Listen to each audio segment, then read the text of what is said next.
Midi Choc. Choc.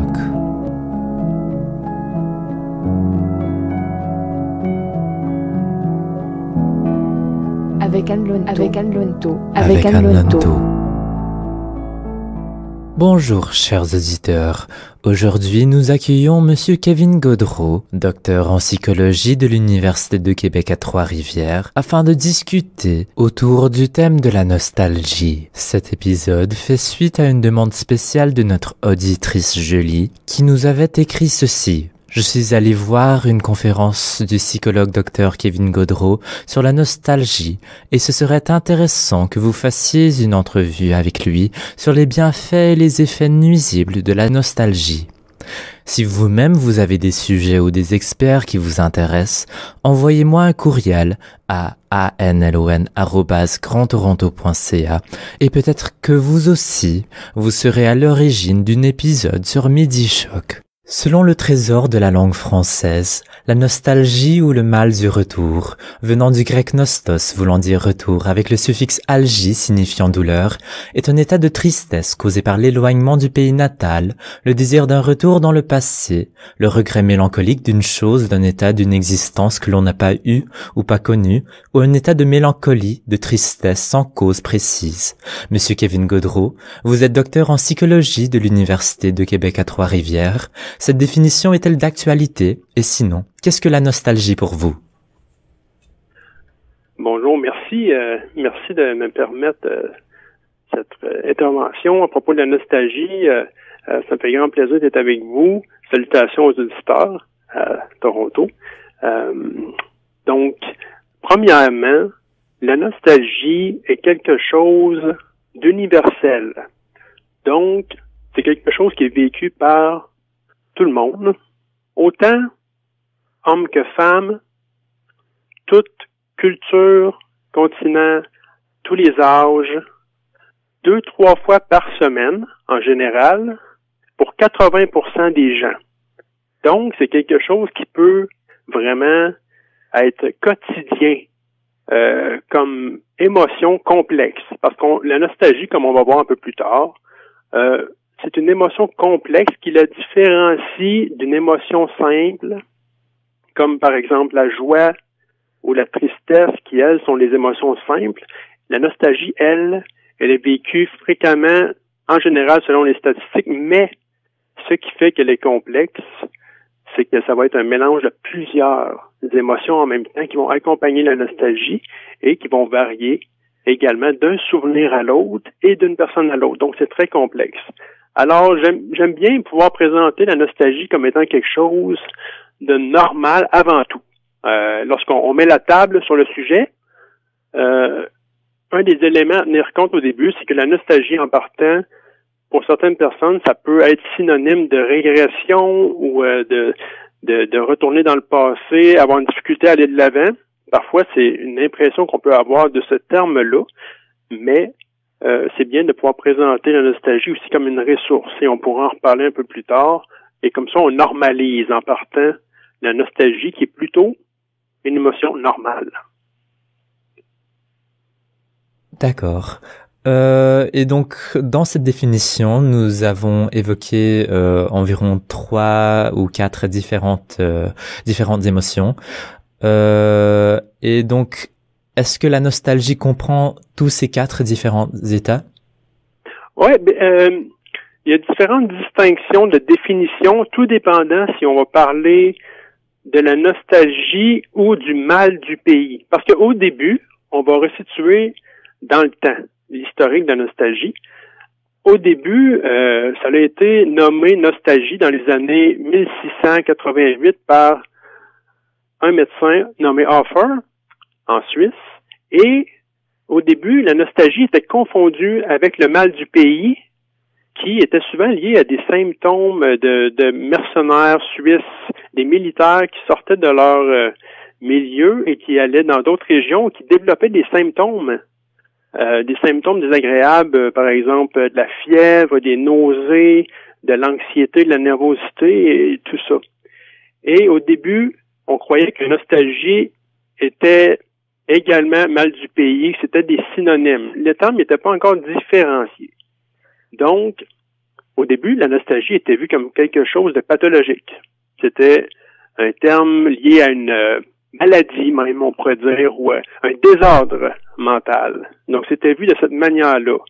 Ensuite, au fil des années, il y a différentes définitions qui se sont ajoutées, ou bien d'autres perspectives, ou d'autres manières de la voir, et qui ont amené une différenciation entre nostalgie et mal du pays, dans le sens où on a réalisé que il y a des personnes que lorsque on pouvait, par exemple, là, les militaires qui souffraient de mal du pays, on pouvait leur dire, vous allez retourner chez vous prochainement, ou vous allez pouvoir parler à vos proches. À ces moments-là, les personnes n'avaient plus les symptômes liés au mal du pays.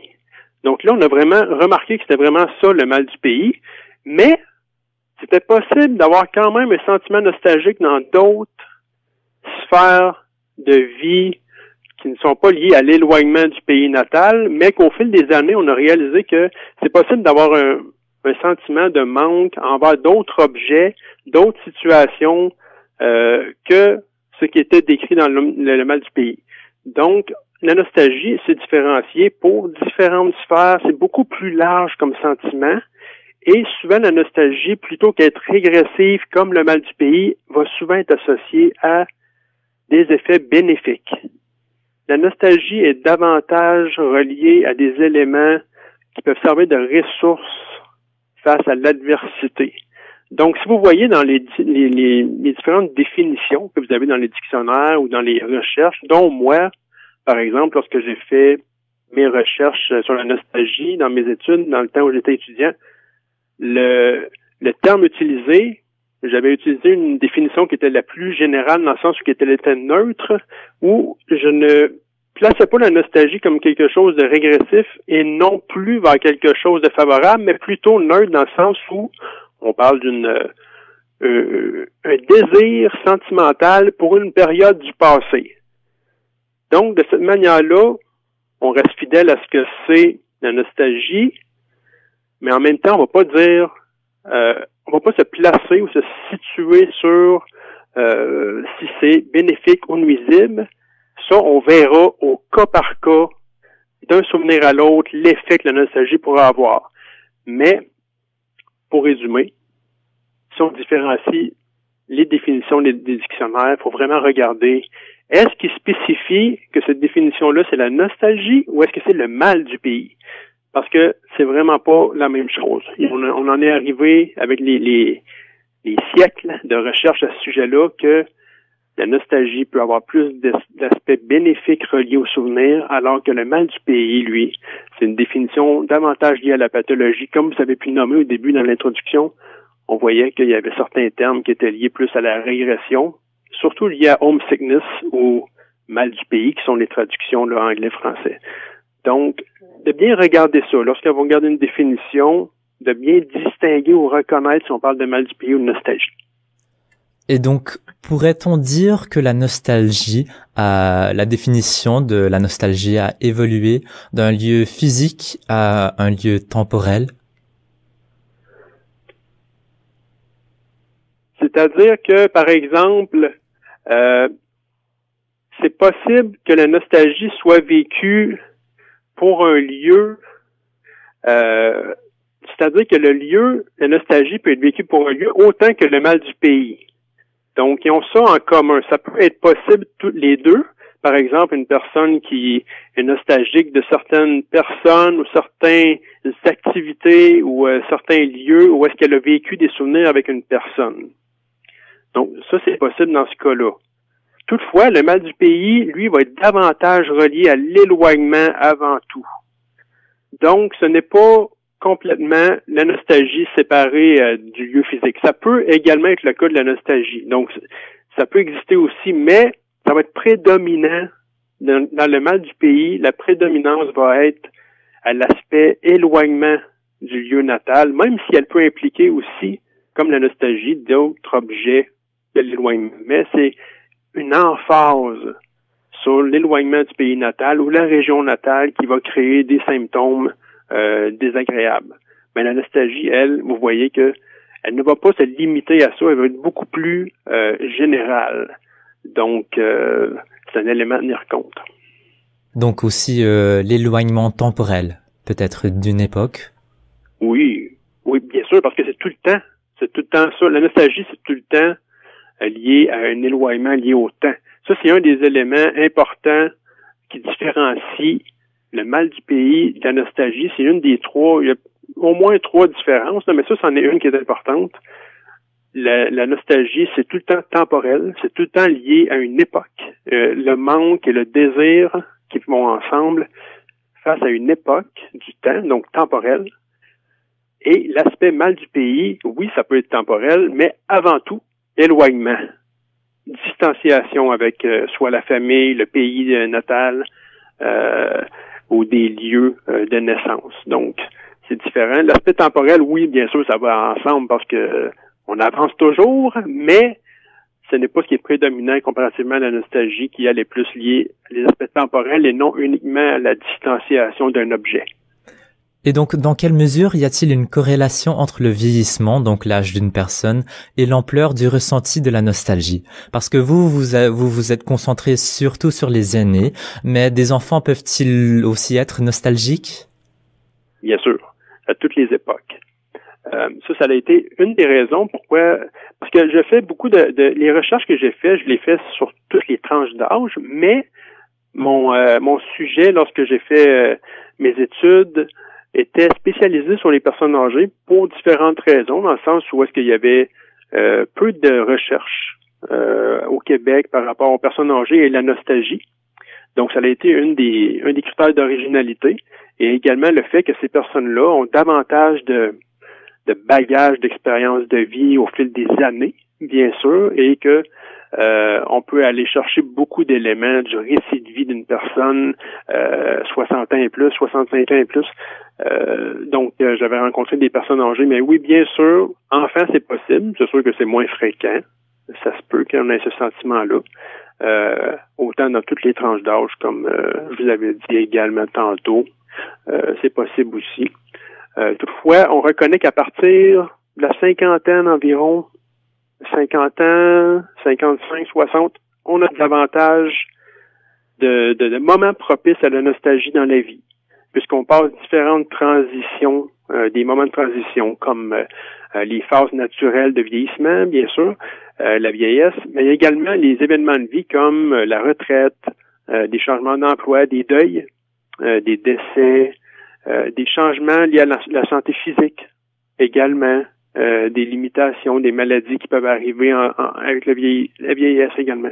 Donc, il y a différents éléments qui font que la personne a plus de points de repère également avec son histoire de vie qui peuvent l'amener à être nostalgique, mais elle peut aussi vivre différents deuils ou défis d'adversité liés à l'adaptation au travers des époques avec les années. Donc, à partir de la cinquantaine, habituellement, les gens deviennent plus nostalgiques que lorsqu'ils étaient plus jeunes. Et donc, la distance temporelle entre une époque passée et le présent dilue-t-elle le sentiment de nostalgie ou la renforce-t-elle? Je suis pas sûr de bien comprendre dans quelle avenue vous voulez dire. Ça pourrait aller dans différents sens, là. Pouvez-vous préciser dans quel sens vous voulez dire? Donc, la distance temporelle, disons, Oui. une personne très âgée Oui. qui se remémore d'un certain temps très loin au passé, Oui. comparé à, disons, il y a une semaine, un événement qui a eu lieu Oui. il y a une semaine. Oui, parce que il y a une semaine, habituellement, c'est trop court dans le temps pour que ça ait un effet vraiment lié à la nostalgie. La nostalgie, souvent, ça va se référer à au moins une année, quelques mois. Donc, on va retourner dans le temps davantage pour qu'on puisse considérer ça une nostalgie comparativement à un souvenir ordinaire. Donc, c'est important de différencier le souvenir ordinaire, qui peut être autant agréable ou désagréable, d'un souvenir nostalgique qui, lui, souvent, est davantage lié, oui, peut être autant bénéfique ou nuisible selon ce qu'il va contenir comme émotion, mais c'est différent dans le sens où est-ce qu'il y a également une impression de désir et de manque liée à ce souvenir-là. Donc, c'est des éléments là à tenir compte pour répondre à votre questionnement. Mais c'est important de bien différencier. Ça arrive souvent que des gens vont me demander c'est quoi la différence entre est-ce que parce que j'ai un bon souvenir, je suis nostalgique automatiquement? Non, c'est possible que ce soit simplement un bon souvenir. Et ça dépend de combien de temps également que le souvenir dont il est question date. Donc, si c'est il y a une semaine ou 2 semaines, très peu probable que ce soit de la nostalgie ou un effet bénéfique de nostalgie, mais ça se peut qu'elle soit vécue quand même à court terme ou qu'elle soit même vue pour le futur. Donc, c'est également possible que la nostalgie, je vais dans une autre voie qui existe, la nostalgie, c'est possible de se projeter et de vivre une nostalgie anticipatoire. Ça veut dire de redouter la perte d'un objet ou de quelque chose qui pourrait arriver dans le futur. Donc, ça existe aussi, ce type de nostalgie-là. Et là, vous voyez que c'est comme une autre manière de la vivre que de se référer à des souvenirs du passé. Oui, ça peut être lié à des souvenirs de l'histoire de vie, mais on voit que là, on se projette vers l'avenir. Et souvent, ce type de nostalgie-là est souvent associé à des difficultés à vivre le moment présent davantage et des difficultés à reconnaître les affects vécus. Selon les études, c'est ce qui ressort de ce type de nostalgie. Mais elle existe également. Donc, l'aspect temporel peut aussi être lié au futur, comme elle peut lier au passé, surtout en majorité, là, parce que la nostalgie, souvent, en général, est davantage liée au passé qu'au futur, bien sûr. Mais donc, ce facteur temporel, est-il normalement un facteur positif ou négatif dans la rémémoration d'un souvenir? Oui, tout va dépendre, et ça, c'est un des éléments principaux. Donc, ça, c'est vraiment important, puisque la personne va se référer à un souvenir de son histoire de vie. Il y a souvent, la nostalgie va servir de ressources dans un moment pour s'adapter face à l'adversité ou bien lorsqu'il y a un changement lié à la situation sociale de la personne.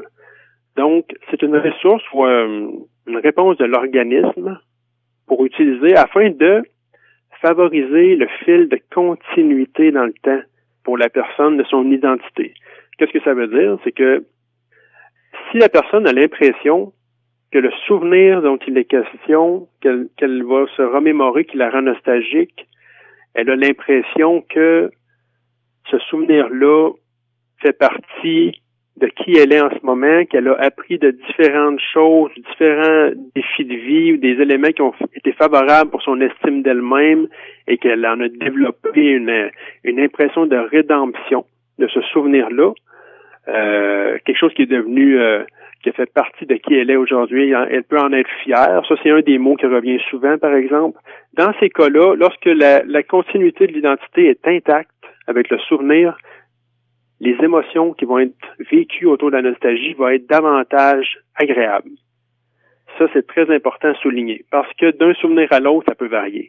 Donc, un exemple concret, une personne qui m'a déjà partagé après une conférence, qui est venue me confier des souvenirs de sa vie et qui me disait, par exemple, j'ai voyagé beaucoup dans mon histoire. J'ai été aux États-Unis, j'ai été en Europe, j'ai été voyager, j'ai appris l'anglais, j'ai appris ma géographie en voyageant. J'ai rencontré des personnes avec qui j'ai gardé contact de d'autres cultures, dans d'autres endroits. J'ai dormi chez telle personne qui m'a accueilli. On a eu des repas ensemble. Et aujourd'hui, cette personne-là vient me voir, 30 ans plus tard, 40 ans plus tard, et elle m'en parle avec les yeux lumineux, avec fierté, maintenant retraitée. 65 ans, je savais pas son âge exactement, là, mais il venait me voir. Et là, il me disait ça, c'est quelque chose qui me permet, lorsque j'ai des moments difficiles, de pouvoir vivre une impression de continuité dans le temps avec qui j'étais à cette époque-là et m'en servir dans le moment présent pour me motiver ou bien pour me donner de l'espoir, me donner de la vitalité, une impression de sens face à l'adversité. Donc, ce souvenir-là vous voyez là qu'il y a une rédemption comme qui est associée à ce type de souvenir-là, et la personne va vivre, lorsqu'elle me disait qu'elle vivait ça, c'était davantage de la joie, de la chaleur, du réconfort, puis des émotions liées comme celle-ci.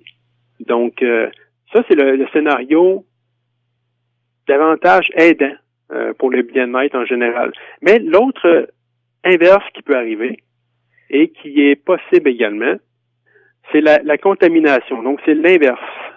Dans le sens où, si la personne a l'impression dans un souvenir qu'il y a eu une coupure et que quelque chose ne s'est pas complété par rapport à la transmission de certains éléments qui ont influencé son estime de soi ou bien ses valeurs jusqu'à aujourd'hui, ou bien qu'il y a un deuil incomplet associé à une perte liée à une souffrance quelconque, la personne va davantage avoir des souvenirs désagréables liés à, par exemple, des ruminations, des regrets, la culpabilité. Elle va être aigrie.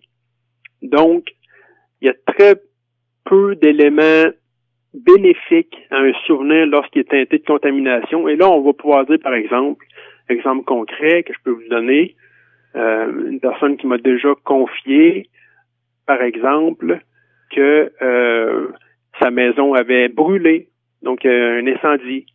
Et elle n'a pas pu vivre ce processus-là de deuil de manière favorable. Et aujourd'hui, lorsqu'elle pense à sa maison qui a brûlé, c'est tout le temps quelque chose qui l'a fait, qui est bouleversant. Donc, c'est pas quelque chose qui l'aide vraiment là, comme ressource.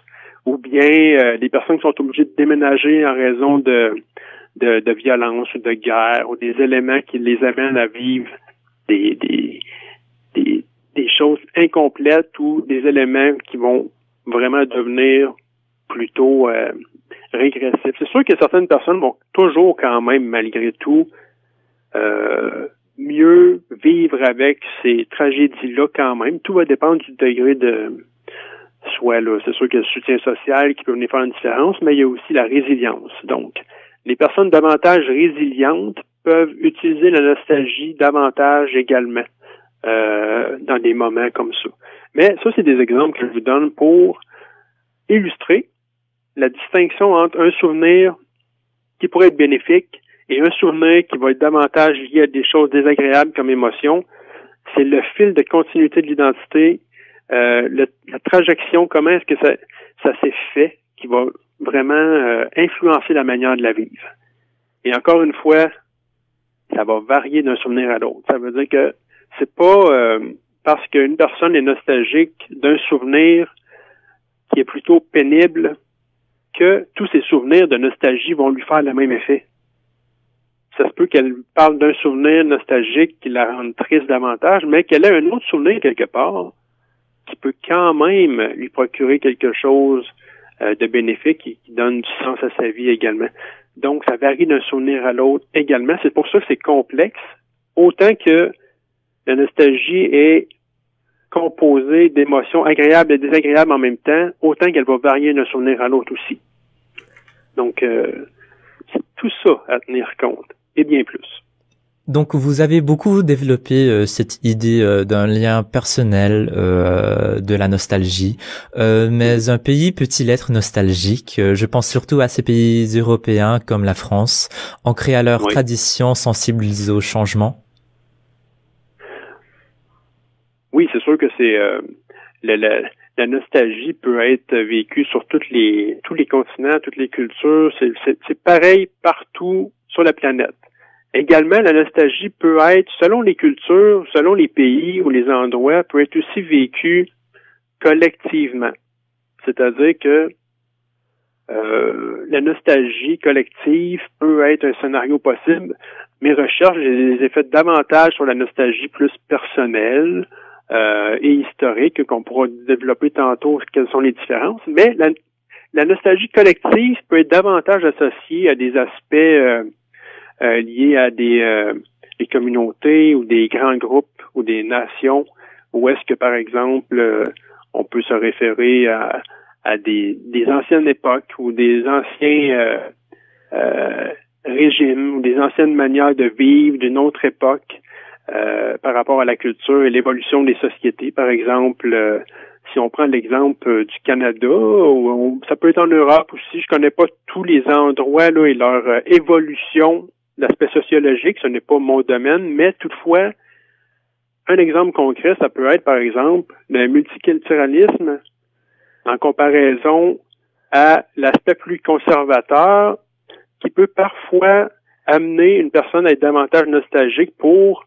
l'époque où est-ce que la manière de vivre était différente par rapport à les valeurs, disons, ancestrales ou comparativement à toute l'intégration de toutes les nouvelles manières d'intégrer les différentes nationalités, multiculturalisme et tout ça. Donc, tout ça, c'est la nostalgie collective et ça peut être vécu dans n'importe quel pays selon l'évolution des cultures également. Toutefois, je vais me limiter à tout ce que je pourrais ajouter là-dessus, qui est davantage d'un ressort sociologique. Des sociologues pourraient davantage détailler par rapport à cet aspect-là. Mais donc justement, en parlant du multiculturalisme, dans quelle mesure la nostalgie peut-elle être la cause de divers sentiments comme le nationalisme et par extension l'indésir d'accueillir des immigrés chez soi, l'opposition à l'immigration ou plus récemment le projet de loi sur la laïcité du gouvernement de François Legault? Oui, ça, ce sont des questions vraiment liées à des questions politiques et sociologiques dont je vais limiter mes interventions publiques. Donc, je suis pas vraiment spécialisé sur des questions sociétales comme celle-ci. Toutefois, je peux quand même faire le lien que autant au niveau collectif qu'au niveau personnel, la nostalgie va servir de point de repère face à l'adversité lorsqu'il y a des périodes de transition quelconque, ou qu'il y a des changements, où est-ce que la personne peut se servir de ce point de repère-là comme étant quelque chose qui va influencer sa manière de percevoir soit l'adversité ou la menace ou le changement chez des personnes qui peuvent avoir besoin de sécurité. Parce que souvent, c'est l'effet que ça peut avoir. La nostalgie va avoir un aspect sécurisant face à l'adversité ou face à ça peut parfois même être, si on y va à grande échelle, lorsqu'il y a des drames, des catastrophes, des éléments différents qui peuvent toucher une collectivité.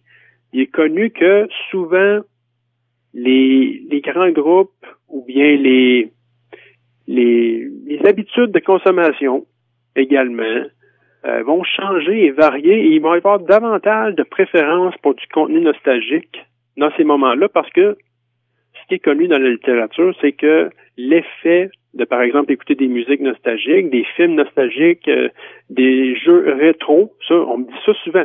Les jeux rétro, ça revient souvent aussi. Tous ces éléments-là favorisent une impression de sécurité face à l'adversité et créent du réconfort ou de la chaleur, ou bien c'est comme ça va venir embellir la réalité. Donc, ça peut autant être à l'échelle collective que personnelle, c'est le même mécanisme lié à l'aspect identitaire qui peut amener une continuité de l'identité, ce que je parlais tantôt, on peut l'appliquer aussi à grande échelle. En revenant au personnel, dans quelle mesure est-il possible d'apprendre la nostalgie, d'être inculqué un sentiment de nostalgie par l'éducation nationale? Comme ce qu'on fait en ce moment, de bien reconnaître la nostalgie comme elle est, de bien distinguer les différentes avenues, différentes définitions, différentes conditions qui vont nous amener à mieux la comprendre. Donc, la compréhension de qu'est-ce que c'est nous permet ensuite de mieux l'accueillir comme elle est et de pouvoir ensuite s'en servir comme étant quelque chose qui fait partie de la vie, de l'existence humaine, de l'expérience normale comme un aspect affectif.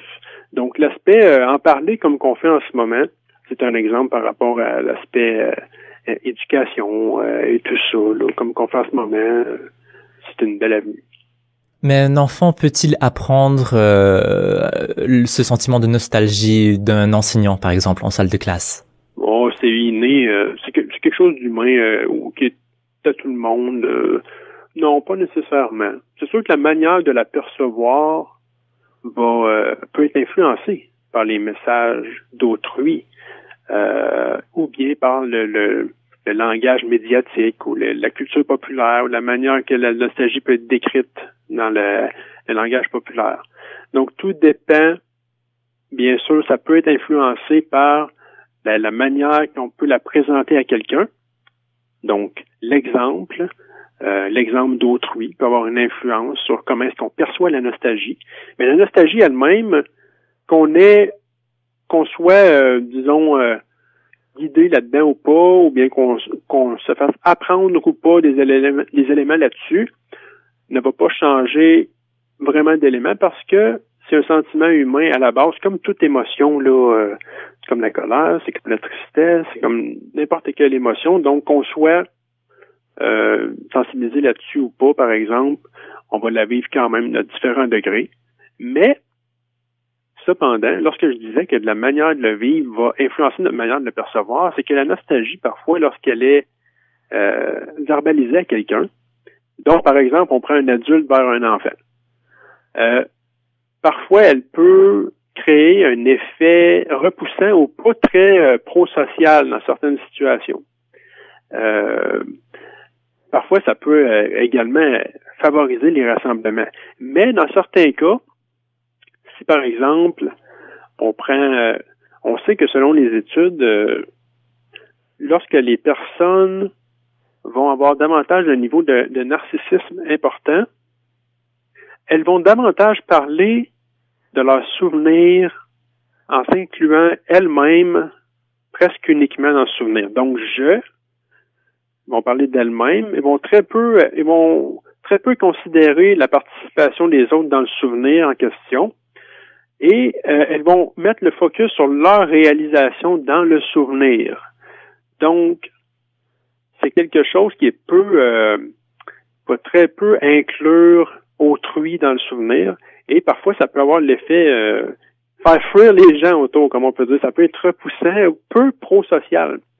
Alors que lorsqu'on parle d'un souvenir nostalgique avec davantage de considération pour d'autres personnes qui faisaient partie du souvenir, ou bien inclure d'autres personnes qui peuvent favoriser l'appartenance au souvenir, partager quelque chose et faire un lien avec le moment présent et inclure l'autre personne avec qui la personne parle dans le souvenir pour faire un bilan, de voir qu'est-ce qu'ils ont appris ensemble de ce souvenir-là.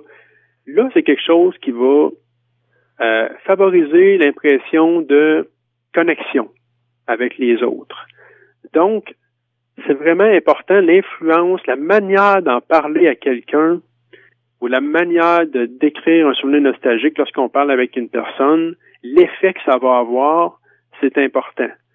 Donc, autant que l'expérience qu'un enfant peut avoir par rapport à un adulte, pour revenir à votre question, il y a tous ces éléments-là qui sont importants à tenir compte pour l'effet que ça peut avoir sur la perception que la personne va développer de la nostalgie dans sa vie. Mais parce que normalement les émotions sont assez transmissibles. Si on regarde un enfant qui a un chien, si l'enfant est attristé et il y a le chien qui est joyeux, qui essaie de reconforter l'enfant, eh bien l'enfant devient de plus en plus joyeux. Donc est-ce que c'est possible de transmettre un souvenir? Si un parent raconte à l'enfant la première fois qu'elle a rencontré son autre, donc son mari par exemple, est-ce que l'enfant peut garder et chérir ce souvenir-là? Oui, c'est quand même possible. Oui. Tout va dépendre de la manière, comme vous avez mentionné avant, tout dépend de la perspective, la manière d'impliquer l'altruisme et la considération pour autrui dans le souvenir. Ça, c'est ce qui est connu habituellement dans les recherches sur ce sujet-là en général. Il y a peut-être d'autres éléments qui peuvent influencer l'effet, mais oui, c'est possible. C'est possible que ça peut avoir cet effet-là bénéfique. Et une des raisons les plus importantes qui peut amener cet effet bénéfique-là, c'est justement les termes employés, la position que la personne se place dans le souvenir, si elle va mettre le focus sur son rôle central uniquement et ses propres réalisations, plutôt que d'aller sur quelque chose de davantage inclusif et altruiste dans le souvenir. Là, c'est pas du tout la même manière, c'est pas du tout le même impact que ça peut avoir sur une autre personne. Mais donc nous pouvons être nostalgiques d'une expérience que nous n'avions jamais vécue, mais comment est-ce que ce sentiment de nostalgie est-elle similaire à l'autre sentiment, donc ce sentiment de nostalgie de notre propre passé? Oui, la nostalgie qu'on n'a jamais vécue peut être possible à différents niveaux. C'est-à-dire que, par exemple, la nostalgie, elle peut être vécue par rapport à un événement qui n'a pas été réellement associé à l'histoire de la vie de la personne. Donc, la nostalgie historique peut être, par exemple, pour une personne aujourd'hui, au 21e siècle, d'être nostalgique de, par exemple, l'époque du Moyen Âge, par exemple, ou bien d'être nostalgique d'une autre époque, les années 50, l'année de ses parents, ou une autre époque. Donc, c'est possible que même si la personne reçoit des souvenirs évoqués par quelqu'un et qu'elle les a pas vécus elle-même, ça se peut qu'elle vive quand même un type de nostalgie historique et ce sentiment-là, cette impression-là va être davantage liée à des termes comme j'ai l'impression que c'était mieux dans cette époque-là. Est-ce que je suis né à la bonne époque? J'ai l'impression de ne pas être à la bonne époque, ou bien. Et souvent, cette vision-là, plutôt embellie, la nostalgie va comme faire porter des lunettes roses.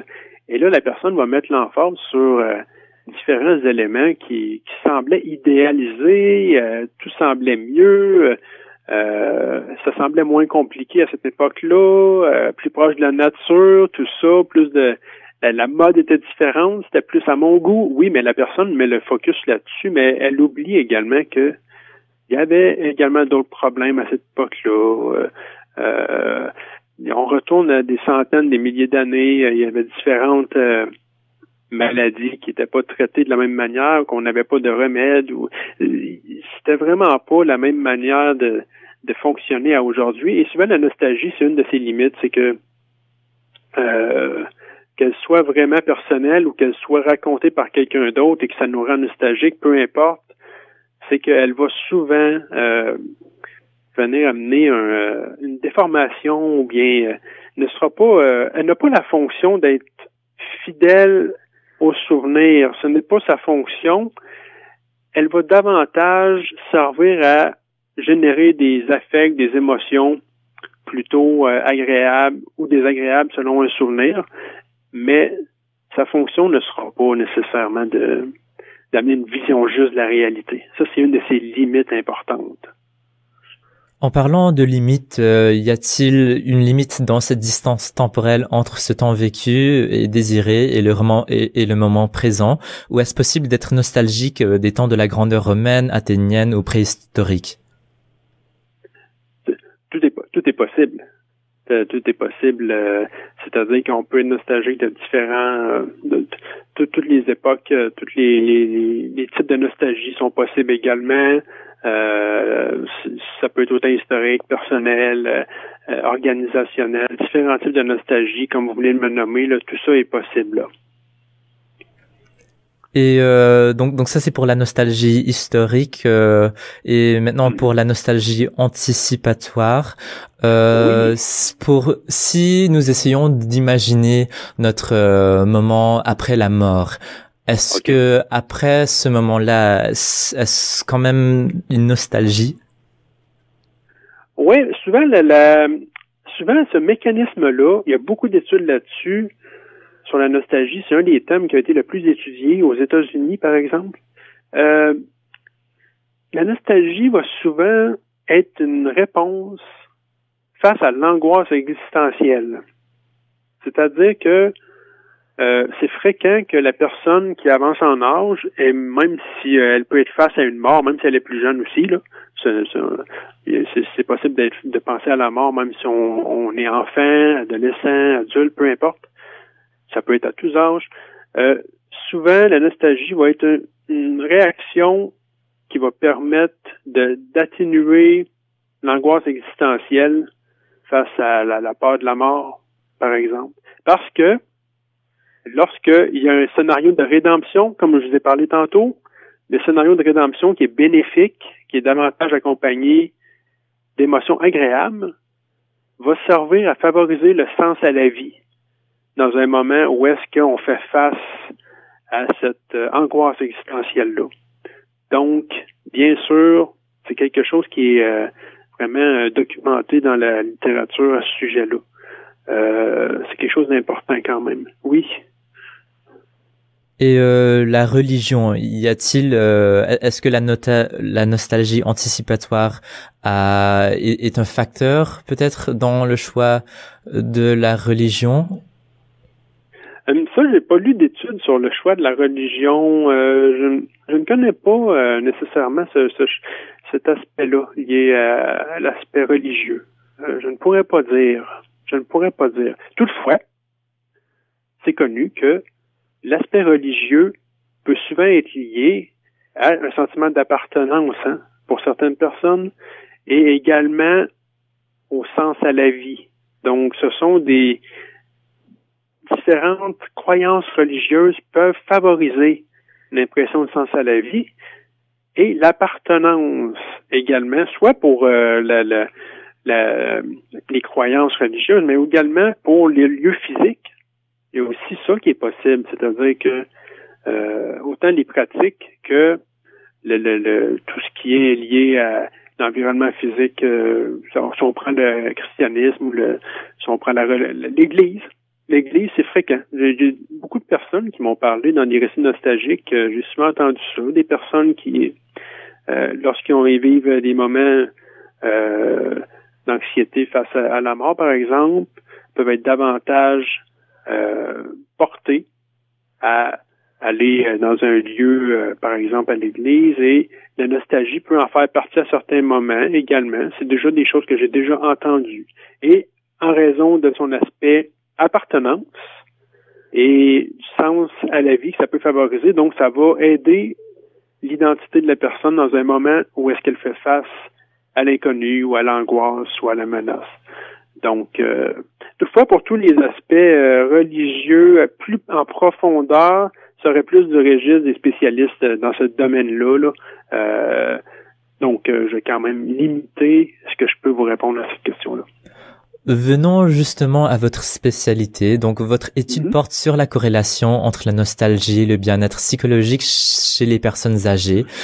Pourquoi avoir choisi ce sujet? Y a-t-il un événement personnel particulièrement marquant qui vous a mené à vous concentrer sur les aînés?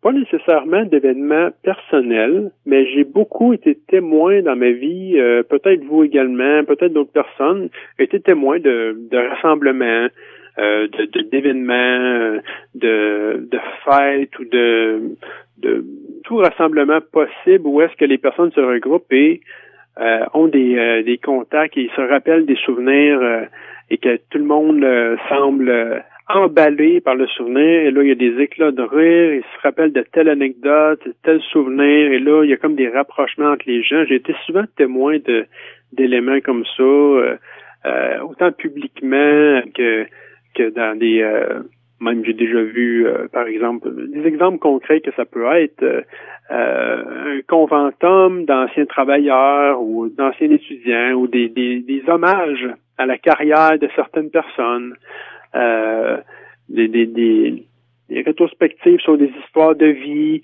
Donc être témoin de différents éléments de vie comme ça, des rassemblements. J'ai remarqué qu'il y avait des dynamiques particulières de groupes qui s'installaient. Ça a vraiment piqué ma curiosité d'apprendre à en connaître davantage sur ce sujet-là.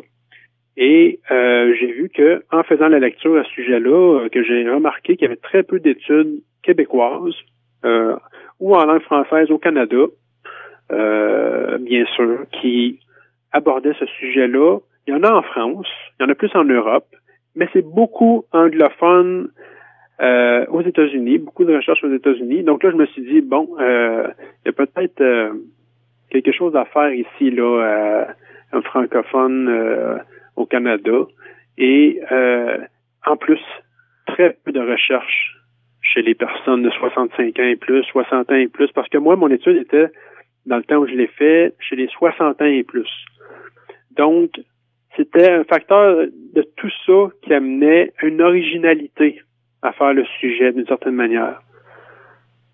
Pourquoi croyez-vous qu'il n'y avait pas tant d'études qui ont été faites sur cette tranche d'âge? Bonne question. Je ne sais pas. Je ne sais pas. Toutefois, le bien-être psychologique, lui, chez les personnes âgées au Québec, il y a plusieurs recherches qui se faisaient là-dessus et qui se font encore, là, dont justement où j'ai été étudiant à Trois-Rivières, à l'UQTR, il y a des personnes qui travaillent sur ce thème-là. Mais la nostalgie, très peu, et je pourrais pas vous dire pourquoi. Je sais pas, j'ai été très étonné. J'ai fait des recherches, là, j'ai lu des centaines d'articles anglais, français, j'en ai lu de partout, qui venaient de l'Asie, bien sûr en anglais, là, de partout, mais presque jamais au Québec. Quelques-unes, j'ai su qu'il y avait certaines études qui sont faites, par exemple, liées à l'aspect marketing, l'aspect commercial de la nostalgie. J'ai su qu'il y a certains chercheurs qui travaillent là-dessus, mais j'ai pas eu accès j'ai pas trouvé leur recherche. Mais je sais qu'il y a certains chercheurs quand même qui sont intéressés à l'aspect marketing ou les communications et tout ça, l'aspect nostalgie là, lié à ça, là. Comment pouvons-nous mesurer le bien-être psychologique d'une personne? Oh, ça c'est de différents éléments. Moi, personnellement, j'avais utilisé une grille avec différentes... et là, je vais pas perdre dans les détails, là. C'est vraiment que ça devienne trop lourd comme description, là. Mais ce que j'avais utilisé dans l'étude où est-ce que j'étais... je faisais la corrélation en nostalgie et bien-être, c'était une grille avec différentes catégories liées au bien-être psychologique selon une classification qui était vraiment là reconnue et traduite en langue française, qui avait différentes catégories comme le sens à la vie, justement, la compétence, le sentiment de compétence, la croissance personnelle, tous ces éléments-là qui font partie du bien-être psychologique et qui peut se mesurer d'une certaine manière là, avec l'instrument que j'avais utilisé là, à ce moment-là dans les rencontres en personne avec les participants que j'avais rencontrés à ce moment-là qui m'avaient partagé des récits nostalgiques.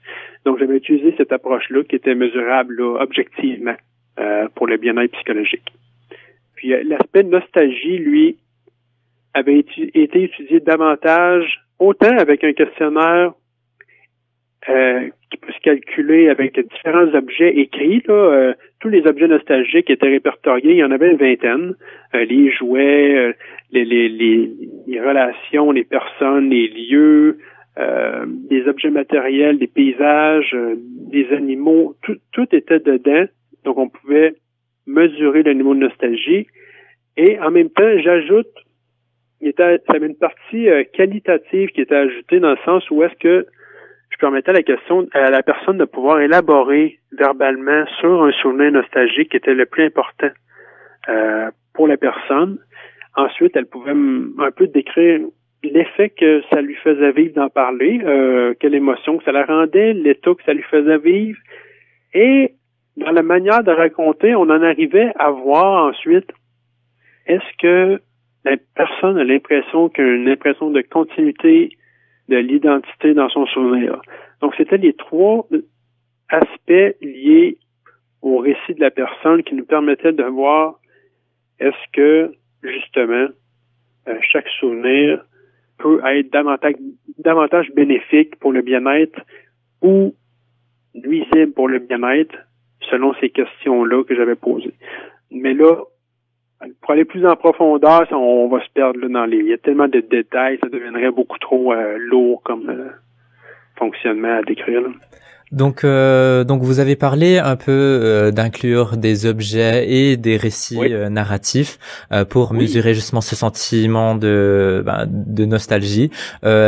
y avait-il quelque chose qui justement faisait ressentir ce sentiment de nostalgie plus que d'autres? Par exemple, est-ce que l'objet était plus effectif comparé au récit narratif, ou est-ce que c'était l'inverse? Ce qui sort le plus souvent, ce qui est sorti le plus souvent dans les récits et qui semblait le plus, et c'est vraiment ce qui ressort aussi dans la plupart des études en général sur la nostalgie, ce qui rend le plus nostalgique dans les récits, autant que c'était le cas dans le questionnaire qui était quantitatif, autant la partie qualitative que quantitative, les relations sont les thèmes les plus souvent associés aux souvenirs nostalgiques, et c'est ce qui semble rendre les gens davantage nostalgiques en général lorsqu'on parle de cet état-là. Et en deuxième, il y a souvent des souvenirs d'activités ou d'événements, mais qui incluent des personnes également dans le souvenir. Donc, vous voyez que l'aspect social est très important dans la nostalgie. Et ça, c'est une de ses caractéristiques prioritaires, c'est que la nostalgie sert, oui, à favoriser la continuité de l'identité lorsque c'est possible, mais elle va aussi être liée à des aspects sociaux de manière très importante, parce que dans la majorité des cas, et comme ça a été le cas dans mes recherches, le plus souvent, il y a des personnes qui sont associées dans le souvenir. Et de là, l'impact que ça peut avoir sur, par exemple, comme ressource dans des moments qui demandent une adaptation. Une adaptation face à un déménagement, une perte d'emploi, un deuil, une difficulté particulière. La personne qui peut utiliser un souvenir bénéfique de rédemption dans ce moment-là, ça peut favoriser, en raison de son contenu social, favoriser une impression de soutien social dans le moment présent. Donc, ça peut aussi être le cas dans un moment de solitude. Ça, c'est très documenté. Il y a beaucoup de recherches là-dessus aussi. Donc, les personnes qui vivent un moment de solitude, d'isolement ou d'ennui vont, dans le moment présent, prendre un moment de souvenirs qui vont leur venir en tête, à l'esprit, qui vont être nostalgiques, et que ça implique d'autres personnes, et que ce moment-là, elle va l'utiliser dans le moment présent pour avoir l'impression que elle va revivre les mêmes émotions, le même état qu'elle avait dans le moment où est-ce qu'elle l'avait vécu. On va prendre un exemple concret. Par exemple, qu'est-ce que ça veut dire? C'est que un souvenir qui rassemble des gens, ça peut être plein de choses. Ça peut être un rassemblement, un anniversaire. Ça peut être un groupe, un ancien groupe de travail, un ancien groupe d'étudiants. Ça peut être différents éléments liés à des parties sportives partagées avec une équipe, ou un jeu ou une œuvre artistique particulière, ou différents éléments qui ont été partagés avec d'autres personnes à cette époque-là, qui comblaient un besoin social à ce moment-là. Et là, dans le présent, dans un moment où est-ce que la personne a une impression d'isolement, elle peut l'utiliser pour faire face à l'isolement et générer des émotions agréables comme elle l'avait vécu dans le moment où est-ce qu'elle avait ce besoin-là social comblé.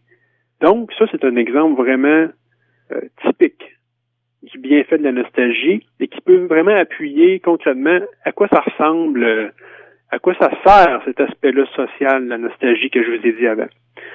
Donc, c'est souvent le thème qui ressort le plus. Dans les récits des gens qui vont verbaliser, ce sont les relations, mais qui peut aussi être additionné ou ajouté à d'autres éléments dans le souvenir. Ça peut être des lieux, ça peut être des paysages, des événements, d'autres objets, en ayant l'aspect social toujours en toile de fond qui est prioritaire. Donc, pourrait-on dire que les relations sont la réponse? Dans quel sens? Dans votre recherche de la corrélation entre la nostalgie et le bien-être psychologique, est-ce que donc les relations fait que le bien-être psychologique est mieux chez certaine personne? Tout dépend. Pour l'aspect social, Oui. vous voulez dire pour l'aspect social, tout va dépendre parce que certaines personnes vont davantage utiliser cette stratégie-là qui va devenir bénéfique, le repère social que je vous ai dit juste avant. Tout va dépendre si la personne de naissance est une personne qui est plutôt en retrait ou dans un mode évitant socialement. Il y a certaines personnes qui, de naissance, vont être davantage en retrait ou ne seront pas portées vers l'aspect relationnel comme mode de protection, mécanisme de coping, comme on dit. Donc, pour que ça soit bénéfique pour l'aspect de bien-être psychologique, l'aspect social, il est nécessaire que la personne ait déjà ce mode de fonctionnement-là de naissance ou qu'elle ait déjà un intérêt à aller vers autrui comme mécanisme d'adaptation de nature d'une certaine manière. Sinon, ça va être vraiment limité dans ses aspects bénéfiques, même que ça peut créer l'effet inverse et être repoussant pour la personne si elle n'a pas cet aspect-là plutôt lié à sa personnalité d'une certaine manière. Monsieur Kevin Gaudreau, merci. Un grand plaisir, un grand privilège, Anne-Lonto. Merci. J'ai entendu également, j'ai lu dans la presse que il y avait à l'Université francophone de Toronto, à partir de l'automne, je crois, ou bien l'hiver 2020 qui vient, il va y avoir des cours universitaires en langue française. J'en suis très fier. Je suis très content d'avoir lu la nouvelle à Toronto là, prochainement. Donc, il y a de quoi être fier pour notre belle langue francophone. Langue française. Oui, merci beaucoup. C'était Monsieur Kevin Gaudreau, docteur en psychologie de l'Université de Québec à Trois-Rivières. Retrouvez-nous la semaine prochaine pour une discussion sur les effets neurologiques négatifs des pratiques parentales coercives avec Madame Valérie Ariza, étudiante doctorale au département de psychiatrie de l'Université de Montréal. Merci pour votre écoute et à bientôt. Midi Choc. Choc. Choc.